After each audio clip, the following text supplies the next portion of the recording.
হঠাৎ করেই ফোন আসে আমার দাদু নাকি হসপিটালে মৃত্যুর সাথে পাঞ্জা লড়ছে। তো কি করব, তাকে দেখতে তো যেতেই হবে। তার জন্য আমি খুব তাড়াতাড়ি করে রেডি হচ্ছি। প্রথমে জাদু দিয়ে ব্লাউজটা পরেছি, তারপর শাড়িটাও জাদু দিয়ে পরে নিয়েছি। অ্যান্ড মেকআপ তো ইম্পর্টেন্ট গাইস, মেকআপ তো করতেই হবে যেহেতু দাদুকে দেখতে যাব হসপিটালে।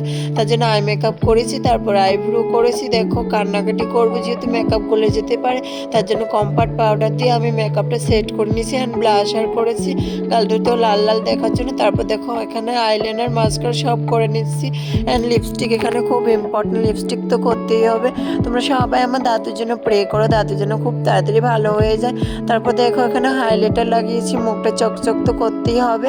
তারপর দেখো এখানে গলার হার পরেছি, হার তো পরতে হবে গায়ের শাড়ির সাথে হার না পরলে হয়। তারপর কানে দুল পরেছি। অ্যান্ড খোপাতে কি লাগাবো ভেবে ভেবে ফুল লাগিয়েছি খোপাতে। অ্যান্ড টিকলি পরেছি। আর চুড়ি তো পরতেই হবে, বলো হসপিটাল যাবো যেহেতু। আর মাথাতে একটা ফুল লাগিয়েছি অ্যান্ড পারফিউম লাগিয়েছি। সবাই দাদুর জন্য প্রে করো। টাটা।